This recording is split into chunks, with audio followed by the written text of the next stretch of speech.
dad waxaa jira iska dareemaya cabsi iyo walwal iyo fadhi la'aan, deganaansho la'aan, murugo, waswaas. dhammaan arrimahaanna haddaad weydiisid wuxuu leeyahay sababta garan mayo. shay walba inuu ka shakiyo ayuu qofkii noqonayaa, xataa ilaahay uu ka shakiyo, arrimihiisa si degdeg uu ku beddelo. qofkii baa shay isku ogeydeen isagoo beddelaad arkaysaa. qofkii baa iska jecel inuu keligii iska noolaado, iska ooyo, quusi muujiyo iyo rajo dhig. mararka qaarkood waxaa laga yaabaa qofku inuu ku fakeraba inuu isdilo, nolosha isdhaafiyo. waxyaalahaas oo dhan waxaa sababa shayaadiinta mid ka mid a ama qayb ka mid ah oo insaanka dhex gala oo qariin loo yaqaan. qofkiiba wuu helinayaa oo garab gelaya. arrimaha noocaana waxaad uga takhallusi kartaa, maxaase sababa weeye barnaamijkan iyo casharkan waxaan walaalaheen ugu soo bandhigayno oo aynu la wadaagayno. awalan intaana aayadaha qur-aanka sheegin ee arrintaas qariinka lagu sheegay, waxaan rabaa inaan idinla wadaago sababaha keenaa arrinta noocaana. waxay sheegaan culimmada qaar, baaritaan aynu fiirinnay iyo eegmo tiro badan kadib waxaynu ogaanay arrinkaas inay sababaan dhowr arrimood. laakiin waxay sheegeen culimmadaas 5 sabab oo kuwa ugu waaweyn oo qofka bini'aadanka shaydaanka noocaasa inuu dhex galo oo qofkii hadhow waswaas ku noolaado, walwal iyo walbahaar iyo quusi iyo oohin ku washo. waxaa sababi kara bay dheheen dhowr arrimood. 5 arrimood markaa idinla wadaagayna walaalayaal ee arrintaas sababa ee la doonayo qofka muuminka inuu ka fogaado suusa shaydaanka qariinka u soo dhexgelin, kadibna noloshiisa uusan quus uga dhigin. qodobka ugu horreeya waxa weeye qofka inuu ka fogaado ilaahay dikrigiisa, ilaahay xuskiisa inuu qof ka fogaado. bal u fiirsada hadalka ilaahay. rabbi wuxuu yidhi, waman yacshu can dikri araxmaan, qofka ku noolaada isagoo ka fog ilaahay dikrigiisa, ilaahay wuxuu yidhi nuqayid lahu shaytaanan, shaytaan baynu ku salladnaa, fa huwa lahu qariin, kaasaa wehel u noqda. suuratu zuqruf waaya aayadda 36. marka ilahay wuxuu leeyahy waman yacshu can dikri araxmaan, xuska ilaahay allaha raxmaanka dikrigiisa qofka ka fogaada oo meel kale ku noolaada iyo nolol kale, dikriyaal kale iyo nolol kale samaysta, adduunyada ku mashquula, macaasida iskaga dhex jira, heesaha iyo munkaraadka iska dhex wata, ilaahay wuxuu yidhi nuqayid lahu shaytaanan fa huwa lahu qariin, shaydaan baan u dhiibnaa, shaydaan baa hoggaankiisa qaata, isagaana u noqonaya mid wehelah oo meeshuu rabo u kaxeeyo. qodob waa midkaas oo dikriga ilaahay qofku inuu ka fogaado way u sababtaa. qodobka labaadna waxa weeye cudurrada nafsaaniga ah, yacni arrin kadiisa inuu qofka la kulmo oo fajicisa ku noqoto. haddii qofku ay ku bataan arrimaha noocaasa oo arrimo ka yaabiyo oo fajicisa ku noqdo oo inta badan la kulmo, ama wuxuusan rabin basanka loo geliyo, waxaa sababaysa in shaydaanku ka faa'iidaysto oo markaa qarin u noqdo. arrimahaasna waxaa keeni karaa dhowr arrimood. waxaa ka mid ah qofka in lagu khasbo sanka laga geliyo wuxuusan rabin inuu sameeyo, uusan doonayn. hadhow qofkan waxaa qalbigiisa ku haraya ama maskaxdiisa saamayn arrinta ay ku yeelato, kadibna shaydaanku ka faa'iidaysto. arrimahaasna waxay ka imaadeen inta badan bulshada, gaar ahaan qoyska qofka ka soo jeedo, in gabadhi lagu khasbo guuraysan rabin, ama wiilka lagu khasbo guuruusan rabin, ama shay kaloo lagu khasbo maaragtay haddii alla kuna qofka uusan rabin oo uusan jeclayn. arrimahana waxay keenayaan in qofka arrimo fajicisaa uu la kulmo, naftiisu ay isbaraanbarto, cudurrada nafsaaniga ku dhaco, kadibna shaydaanka qariinka ka faa'iidaysto, halkaanuu qofkii marka ku noolaado nolol muruga ah, walbahaar, ilaa marka dambe qofku noqdoba inuu ku fakeraba inuu naftiisa gooyaba. subxaan allah.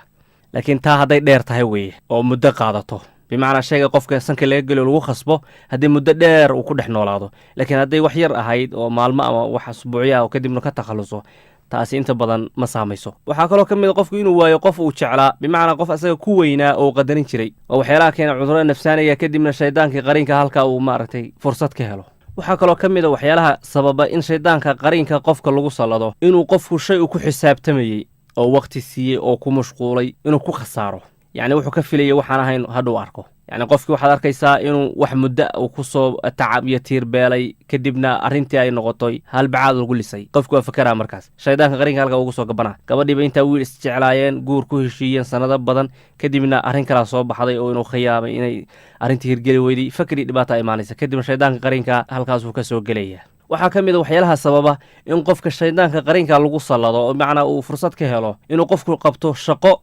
maalintii intaasoo jeer soo noqnoqonaysa, kadib uu ku daala qofkii. yacni qofka bini'aadanka shaqadan ha qabto, shaqo kale ha galo, waa macquul. laakiin hal shaqo ama hal shay intaasoo jeer maanta ka shaqee ku soo noqnoqo, hadhuu qofkii daal iyo isbaraambar iyo caro iyo sugnaansho la'aan buu dareemaa. halkaana waxaa ka imaanaysa wadda xaarxaar in shaydaanka qofka uu ku salladmo, shaydaanka qariinka ah. waxaa kaloo ka mid a arrimahaas qofku inuu firaaqo noqdo, bimacnaa shaqo uusan hayn, iska fadhiyo. xaaladda noocaas haddii qofka bini'aadanka ay haleesho ogow shaydaankii qariinka ahaa wuxuu helayaa meel uu ka soo galo qofkan kadibna maskaxdiisa iyo fikirkiisa uu ku kala geeyo qofkiina uu markaa ku fekero arrimo caafimaad darra ah oo aan fiicnayn oo iska daba timaada yacni shaqala'aanta iyo maaragtay qofku inuu iska fadhiyo maanta oo dhan shaydaanka qariinka ah fursad buu halka ka helayaa waxaa kaloo ka mid oo sababka shanaad ah xasidnimada iyo isha qofkii in la xasday ama la ileeyey labadaa arrimood qofka dhiiggiisa kicinayaan dhiiggiiba isku dhex yaacaya kadibna halkaas buu ka helayaa shaydaanka qariinka ah fursad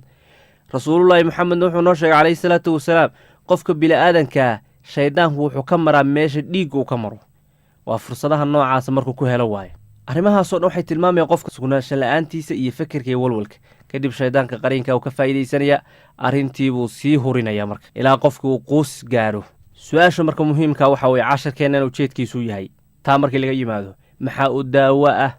oo shayddaankaas iyo walwalka uu ii sababay aan iskaga daaweeyaa waayo imise gabdhood imise wiil imise qof baa fariimo noo soo diray oo tilmaamaya waxaan dareemayaa walwal waxaan dareemayaa walbahaar sababta garan mayo waxaan dareemayaa markaan lugaynayo in qof gadaashayda uu soo socdo oo igaadayo kadib markaan fiiriyo waxba arki mayo anigoo dhan baa cabsi iyo weerar meelu ka socda aan aqoon baa igu socda maxaan yacni arrintaas ooga caafimaadaa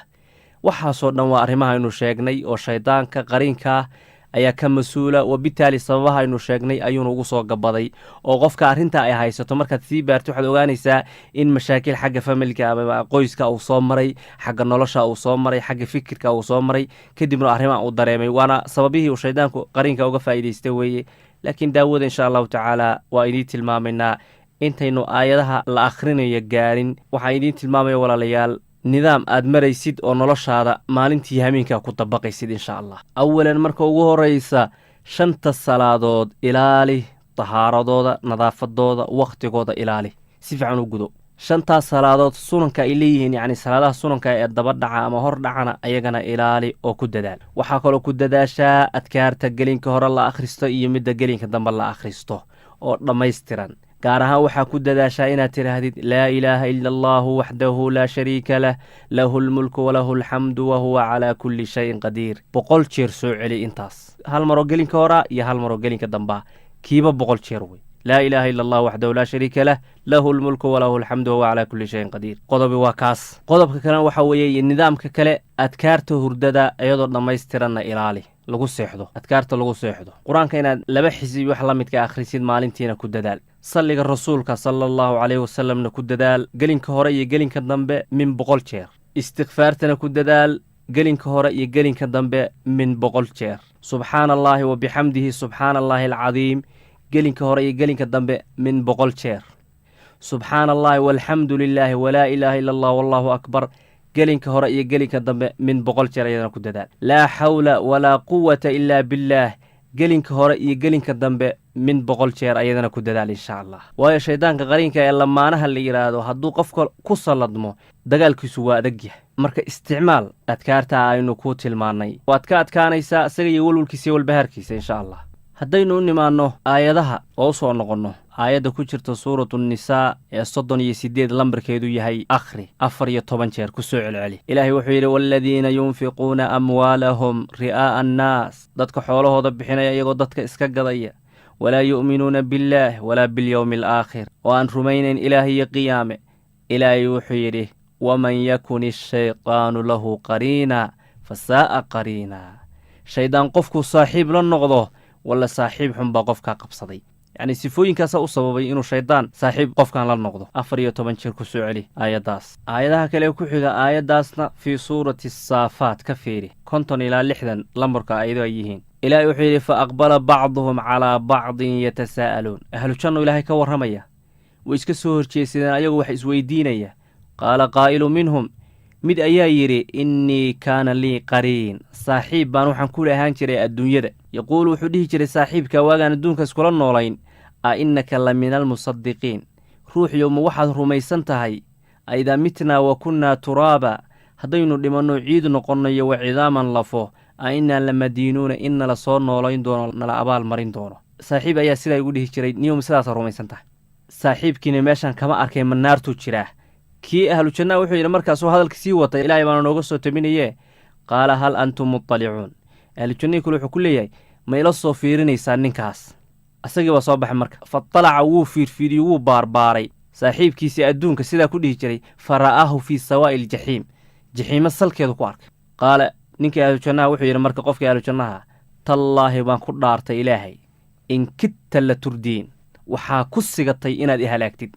oo waagii fikirkeeda haddaan qaadan lahaa jaxiimo salkeedaan kugula jiri lahaa walowlaa nicmatu rabbii nimcada rabbigay haddaysa jiri lahayn la kuntu min almuxdariina halkaasaan kugula jiri lahaa afamaa naxnu bimayitiin haddaynu ahlu janno nahay ma dhibanayno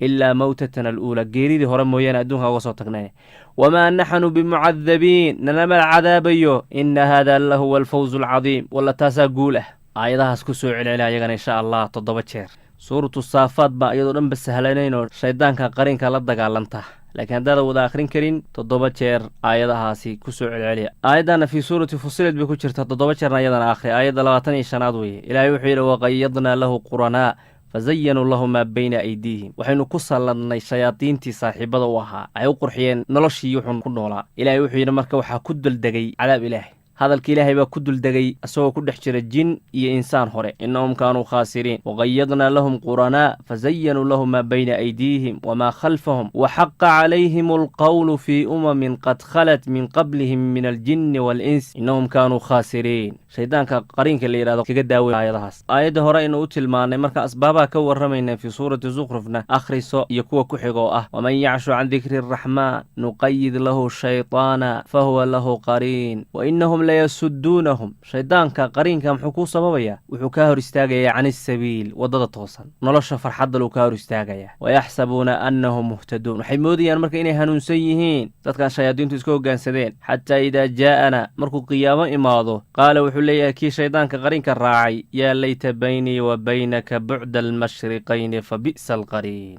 aniga iyo adiga yaana kala geeya mashriq iyo maqrib meesha qoraxdu ka soo baxday iyo meesha u dhacdo saaxiib adaa u xumaaday hadda welwelka qiyaamo waxbuu tarayaa iyo calaacalkaas waa maya laakiin inta adduunku noosha iska daawee oo shayddaanka qariinka iska fogee sababaha uu kugu soo geli karana iska ilaali sidaynu horey u tilmaannayba walaalaha qaarkood waxaa laga inay yidhahdaan suuradaha ma gaarin oo mana dhoweyna gaareen maxaan sameeyaa oo beddela suuradahan kale ku beddelo suuratu nuun 3 jeer akhriso suuratu idaa zulzilad 7 jeer akhriso suuratu fiil alam tara kayfa facala rabbuka biasxaabi ilfiil weeye ayadana 7 jeer akhriso suuratu lkaafiruun suuratu likhlaas oo qulwalla ah iyo labada suuradood ka hoosaysa birabbinnaas iyo birabbilfalaq 7 jeer akhriso insha allah maalin walba adoo markaa aayadaha aad akhrinaysid biyaha ku tufiyo meesha taxliil kuu taallo kadibna cab subaxii galabtii adoo wejiga ku dhaqan madaxa ku shubanaya luqunta garbaha meel walba insha allah laakiin tahliishaas meel qabow waa inaad dhigtaa yacni fridjka gasho waay oo iyadoo qabow isku shub waayo waxa qabow xataa shayddaanku waa necibya oo waa ka cararaad dhammaan si niyala ku akhriso arrimaha aynu kuu sheegnay insha allahu farxad baa ku noolanaysaa iyo deganaansho